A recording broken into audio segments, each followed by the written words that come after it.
Boa tarde a todos. Meu nome é Carlos Mota de Souza, sou associado representativo do Rotary Clube Brasília 5 de dezembro, no momento ocupando a função de primeiro protocolo. E passo a palavra ao nosso presidente para a abertura da reunião. Boa tarde a todos e todas. Eu sou Gilmar Marques, associado representativo do Rotary Clube Brasília 5 de dezembro. A minha classificação é consultoria. Meu cargo no Clube 21-22 é presidente. Neste momento, eu convido a todos para que, batendo o sino e saudando o Pavilhão Nacional, iniciamos mais uma reunião do Rotary Clube Brasília 5 de dezembro.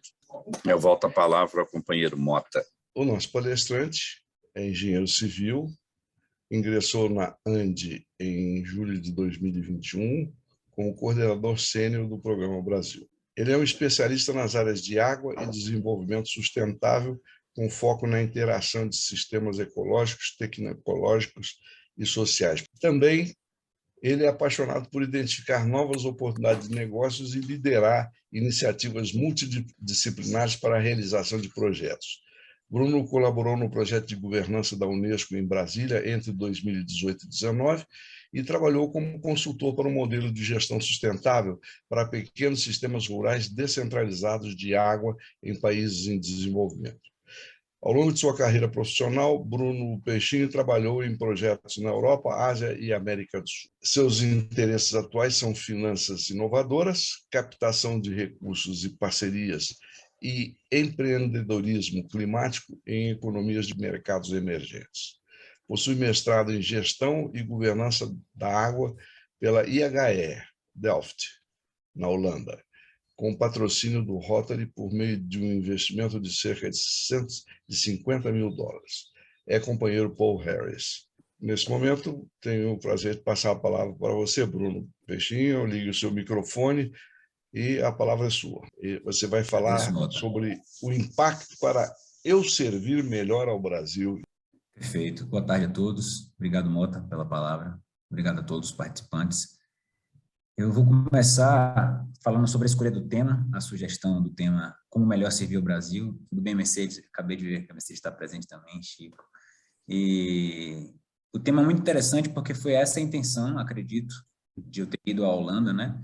Eu tinha trabalhado em alguns projetos de água no Brasil, mas sabia que a oportunidade do Rotary é me impulsionar a ter um conhecimento específico, um conhecimento de âmbito internacional que poderia ser aplicado aqui na volta.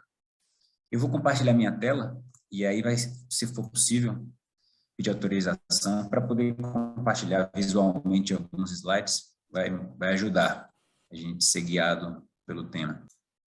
Então, como o Mota citou, eu tive a oportunidade em 2019, fui consagrado com a bolsa para o IHE, que muitos de vocês não conhecem, por isso eu decidi explicar um pouco sobre que oportunidade é essa, como é que o Rotary se relaciona com a instituição. E ao início de 2021, eu concluí, como na foto, né, eu consegui o diploma. Foi uma jornada e tanto durante a pandemia, né, a adaptação do processo de mestrado na Holanda, num país distinto, várias dificuldades sobre ser virtual, ser presencial, mas a gente foi em frente, e não é à toa que ele é o maior instituto de educação em água do mundo, teve uma infraestrutura muito consolidada para dar apoio aos estudantes que vinham de vários lugares do mundo. Então, esse aqui era o Bruno, em 2019, juntamente com a Rosa, que era outra representante feminina dos estudantes rotarianos de todo o mundo. Éramos 15 e fomos eleitos, durante o processo de mestrado, para representar todos os bolsistas do Rotary ao redor do mundo. Era uma mulher, a Rosa, e eu, Bruno. Nesse momento, eu trabalhava na Unesco, em 2018 para 2019, já era formado em engenharia civil, já tinha uma determinada bagagem na área de água e saneamento. Mas por que eu estou narrando isso, né, sobre a construção? Para poder comprovar a diferença que o mestrado pode trazer para a carreira de alguém que consegue a bolsa do IHE. Então, o IHE ele oferece 5 cursos distintos de mestrado, o curso ao qual eu fui consagrado à bolsa, curso de governança de água. Eu já trabalhava num projeto aqui em Brasília de governança, mais 46 alunos fizeram parte desse curso, entretanto, somente 15 entre todos os cursos eram alunos bolsistas do Rotary. Essa parceria do Rotary começou em 2012 com o IHE, e hoje ele já tem mais de 100 estudantes que foram bolsistas consagrados com essa bolsa. Nessa foto aqui eu estou ao fundo, foi a foto anterior à pandemia, logo na chegada, o processo de integração. Como você pode perceber, existe uma diversidade imensa, né, em todas as culturas, todas as nacionalidades. Eram mais de 46 países nesse ano, e uma parceria que veio se consolidando e se reafirmando desde 2012. E aí, por que, né, essa parceria era tão importante? O Rotary, como vocês sabem, tem uma das áreas focais, água e saneamento, e a gente está passando por um processo, inclusive aqui na América Latina, bem grave, né, sobre escassez e resiliência hídrica. A gente tem um problema, inclusive, com as contas de energia, né? A gente está sentindo na pele as contas de energia subirem desde 2021 por conta dos baixos níveis dos reservatórios no Brasil, que é um país farto em potabilidade, em recursos hídricos. Entretanto, a má gestão e os problemas de governança nos levam a enfrentar essas dificuldades e sentir mensalmente, inclusive no bolso, principalmente nas comunidades rurais, pessoal que não tem acesso à água. Então, assim, 80% dos alunos voltaram para casa. Então, esse é um resultado valioso para quem participa do Rotary, né? Porque se a intenção é falar sobre os resultados que eu trouxe ao Brasil, de fato, os alunos voltam e retornam aos seus países de origem depois que recebem a consagração, né, da bolsa. Então, assim, é um número importante. A gente aumenta a nossa cooperação em projetos locais, ou seja, eu estou de volta ao Brasil, estou de volta a Brasília, sobre os projetos que hoje eu lidero, que eu vou falar, né, a contribuição que eu estou dando para o Brasil, depois de ter vivido essa experiência. E, principalmente, a gente, assim, tem um compromisso legal, moral, acredito, né, da confiança. A gente assina um contrato, mas isso é insignificante perto do que é realmente valioso, né, que é a ética de você fazer valer o investimento que você recebeu do seu país de origem. Esse aqui é um resultado, bem brevemente vou passar por ele, um resultado super significativo de um projeto pós-IHE, projeto na Bolívia, onde eles entregaram banheiros e sanitários rurais, além de capacitações em saúde ambiental, para mais de 200 famílias, e ele foi liderado por 3 alunos do IHE, bolsistas do Rotary. Então, falando sobre a minha experiência e o impacto que eu estava trazendo para o Brasil desde lá, a gente desenvolveu, eu e esse time que está aí na direita, um time composto por alunos do Zimbábue, Sri Lanka, Tajiquistão e Índia, um documentário que foi feito sobre a Bahia, sobre a escassez hídrica, principalmente na região rural da Bahia. Esse documentário foi premiado e ele foi apresentado no Festival de Cinema de Haia durante o processo do meu mestrado. Então, isso trouxe luz à discussão, né, da escassez hídrica no Brasil. A gente está entre vários representantes de instituições poderosas na Europa, no IHE, em diálogo com o IHE. Então, levantar a bandeira da nossa necessidade aqui, principalmente na região Nordeste, a região de onde eu venho, era uma das minhas obrigações e, assim, me senti muito feliz e realizado em dar luz a essa temática.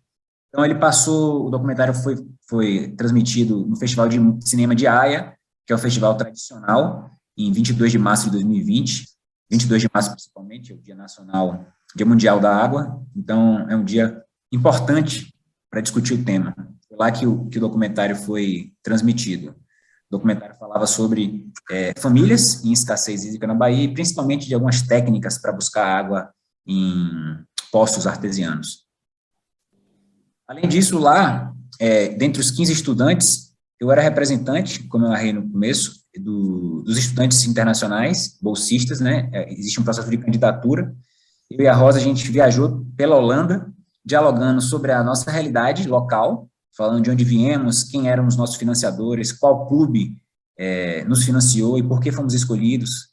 E isso gerou, naturalmente, engajamento de mais financiadores para o projeto IHE Rotary e também, obviamente, uma visibilidade maior do nosso próprio universo local, né? Que problemas nós temos aqui, quais são as nossas lideranças e quais são as nossas necessidades.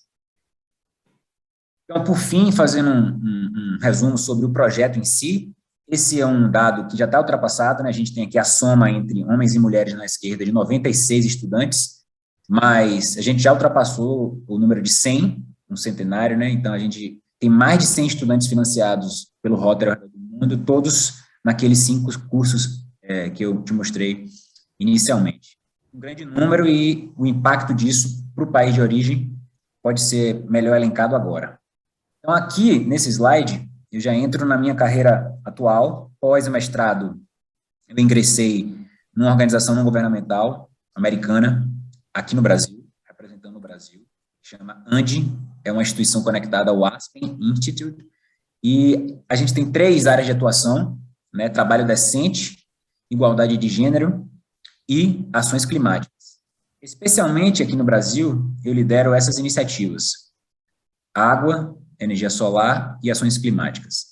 Então, a gente tem tanto captação de recurso internacional e internalização desse recurso para o Brasil, como um dos focos, tanto quanto o advocacy também, né, fazer esse trabalho de advogar sobre as problemáticas a nível regional e local para financiadores internacionais, e também a disseminação do conhecimento.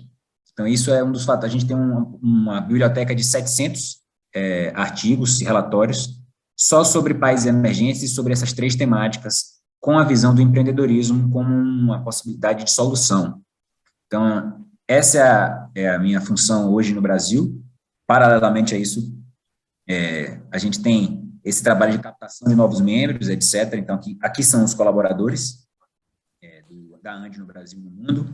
36, tem o IFC, enfim, uma organização que tem bastante articulação e capilaridade a nível global.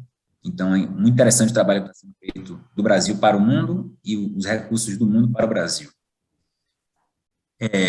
Essa aqui eu já narrei, né, que são as 3 áreas de entrega. A primeira é capital, a segunda, pesquisa, e a terceira, a discussão política, né, e o advocacy.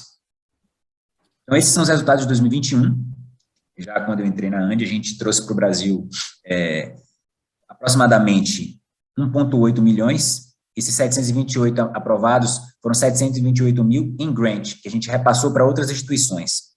A gente teve 27 eventos realizados, 13 participações em eventos, um laboratório de gênero e inclusão, e toda a estratégia de clima veio sendo desenvolvida a partir da minha entrada, e era quase que inexistente, não existiam ações de captação nesse sentido, e agora em 2022 a gente tem negociações interessantes em andamento para captar recursos da Fundação Ambev, para captar recursos do FMO, que é um contato também que eu fiz na Holanda, que é o Banco de Desenvolvimento do Empreendedorismo na Holanda.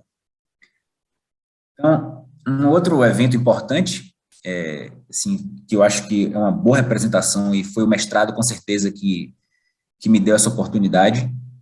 No ano passado, no Fórum Brasil-África 2021, sobre recursos naturais, eu compus o quadro de palestrantes junto com o presidente Lula, ministro de Educação e Cultura do Cabo Verde, e o ex-diretor-geral da FAO, o brasileiro e italiano José Graziano, para discutir exatamente nossos problemas em acesso à água, né, otimização da gestão e do uso de recursos hídricos. Isso, com certeza, não seria possível se eu não tivesse tido a oportunidade de ter contato com o mais rico e eficiente mecanismo de aprendizado que o IHE me ofereceu.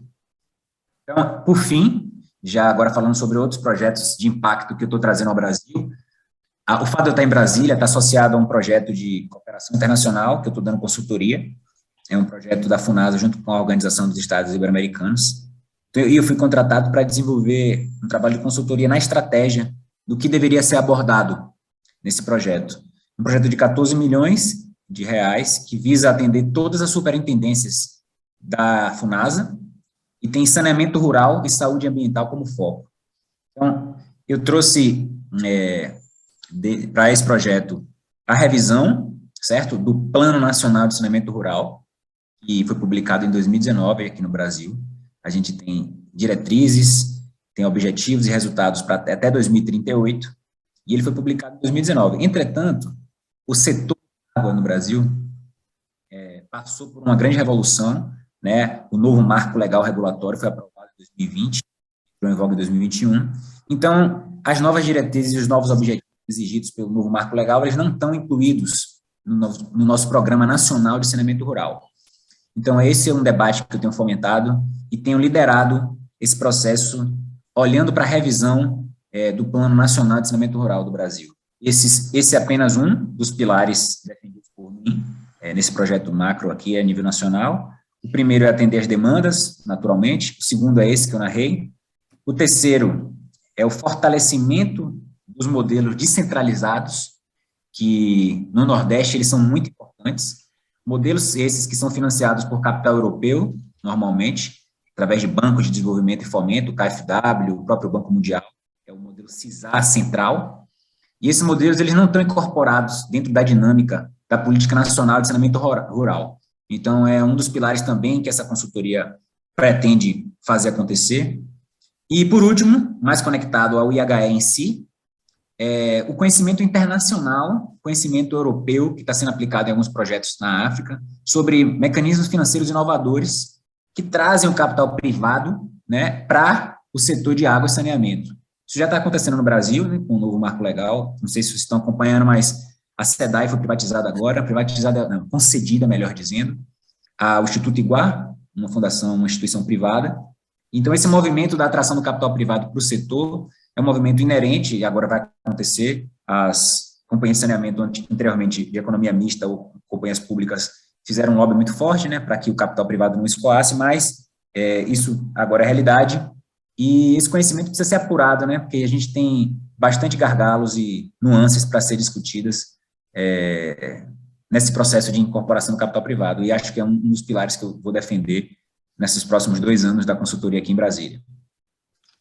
Então, eu citei que o Ceará e a Bahia dependem, né, desses modelos descentralizados de gestão, e normalmente a Europa, né, apoia os modelos. Então, você vê a reportagem que o Ceará captou 50 milhões de euros do KfW, e em 2021, aqui novamente, recebendo o embaixador da União Europeia para fortalecer essa parceria, no encontro onde eles oficializaram 7 milhões de euros de doação para a universalização da água, acesso às comunidades, para acesso às comunidades do Ceará.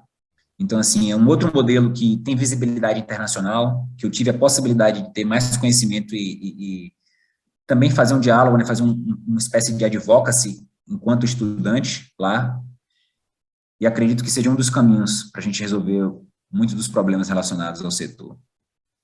Então, é isso, eu preferi deixar um espaço significativo para a gente ter um debate, e acho que posso contribuir mais dessa forma, abrindo para perguntas e debatendo o assunto com vocês. Foi um prazer e aberto às perguntas. Obrigado. Muito obrigado. Valéria Blanco com a palavra.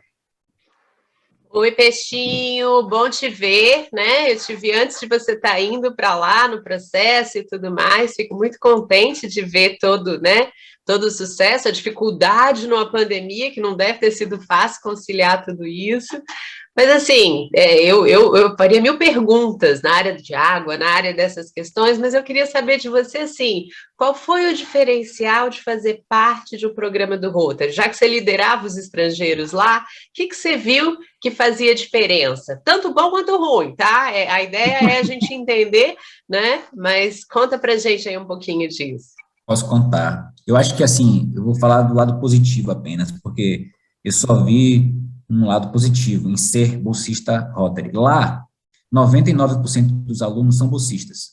Então, tem vários programas de financiamento que podem ser comparados ao programa de financiamento do Rotary. Exemplo, o programa de financiamento do Banco Mundial, o próprio financiamento do governo holandês para os alunos de países em desenvolvimento. E eu tinha contato com a realidade de vários colegas que eram bolsistas de outras instituições. O Rotary, por essência, tinha um time de suporte e um programa de apoio aos alunos que nenhum outro programa tinha. Então, assim que eu cheguei no IHE, eu fui apresentado a um rotariano, o nome dele era Win Rust, e ele era o responsável, digamos assim, pelo processo da Bolsa, né? Um apoio emocional, um apoio cultural, de inserção à cultura. Isso fez muita diferença, porque além desse suporte, existe um trabalho requintado de refino entre que perfil seria o melhor para colaborar com a minha experiência. Então, eles analisaram o fato de eu ser engenheiro civil, analisaram o fato de eu dialogar com governança de água, e o Win era um engenheiro civil, era um aposentado de Roterdã. Então, assim, eu tive acesso tanto à família dele, quanto aos projetos da própria empresa que ele fundou na Holanda, abriu muitas portas para contato, de desenvolver também algumas atividades externamente ao curso, coisa que nenhum outro grupo de estudantes teve acesso. Além, para fechar, do fato de eu ter sido representante, e isso tem me levado a várias cidades da Holanda, para vários clubes rotarianos.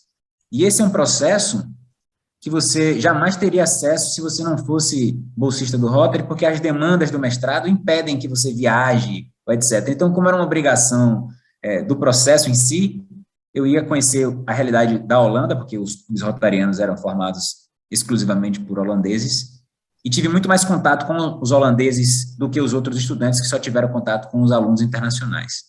Acho e que quem bancava essas viagens? Só para fechar, quem que bancava? O próprio Rotary ajudava?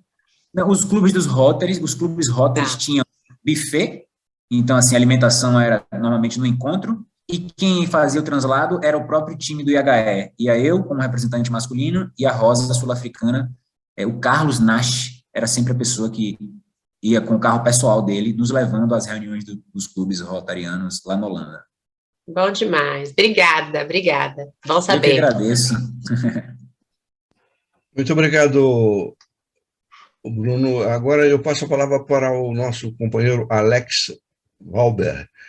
Boa tarde, companheiros, né? Muito obrigado por essa oportunidade, esse convite aqui que eu recebi do nosso governador Chico para poder participar. E realmente aqui hoje me surpreendeu bastante essa palestra que o Bruno tem proferido, né, no sentido exatamente que uma das coisas que até que eu já tive discutindo com o Chico é exatamente dessas informações que a gente não tem para poder chegar, e nós temos às vezes muitos alunos, muitas pessoas que poderiam fazer parte desses projetos, poderiam participar desses eventos, poder caminhar, né, e levar essa experiência, né, na área da educação, e às vezes a gente não consegue trilhar ou achar os caminhos para a gente poder chegar até eles, né, poder fazer. Então, eu acho muito interessante a gente ter acesso, que nem nós estávamos conversando antes, a gente está promovendo já pelo 3º ano o Seminário da Água, né, esse ano vai começar no dia 21, porque no dia 22 o IMASU, que faz parte da Secretaria de Estado, vai falar sobre os 20 anos de desenvolvimento da área de recursos hídricos aqui na região. Então, nós vamos, no dia 21, fazer as nossas atividades, e no dia 22, então, nós vamos participar do evento maior do conjunto com a Secretaria, né, com a SEMAD, né, com o IMASU, nesse sentido. E eu acho que o Rotary tem esse papel de poder trabalhar essa imagem, trazer essa evolução, né, do acontecimento, tudo mais, de participar, de compartilhar principalmente esses conhecimentos. Muito obrigado. Nesse momento, então, eu passo a palavra para o nosso governador Chico Chilapa. Eu gostaria de ressaltar, e aqui vai um recado para os rotarianos. $50 mil colocados na cabecinha do Bruno. Se vocês pensarem esses $50 mil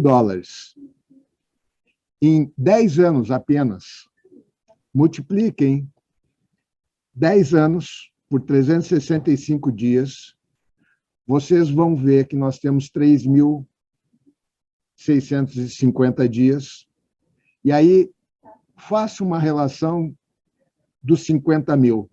Vejam o resultado do investimento de $50 mil que nós vamos ter, talvez, durante, no mínimo, 10 anos ou mais, em benefício da sociedade como um todo. Esse camarada vai trabalhar e cada ação dele vai beneficiar, não é uma pessoa nem duas pessoas. E ainda mais, não é para agora, vai beneficiar pessoas para, quem sabe, a vida de cada uma delas. Então, Bruno, eu fico pensando assim, como é que tu imagina, numa ação dessas que tu está fazendo, buscando mexer na legislação brasileira, quantos milhões de brasileiros tu imagina que tu vai poder mexer com eles, por conta de um exercício positivo, evidente? Mas, assim, além do impacto quantitativo, Chico, ainda existe, quando vocês investem na educação para a água, um recorte qualitativo sobre quem mais precisa, né, de um bem essencial e não tem acesso. Então, assim, o próprio Plano Nacional de Saneamento Rural da FUNASA, que é essa discussão que a gente está tendo aqui, né, sobre adaptação da regulação do atendimento às cidades que têm menos de 50 mil habitantes. E isso é uma estatística que está aproximada aí dos 90% da realidade em número de cidades do Brasil. Então, a gente está falando de atender a população realmente que precisa. E, independentemente da Bolsa IHE, eu acredito que o investimento mais valioso que a gente possa fazer é esse investimento que você narrou, né? Investimento na formação do indivíduo.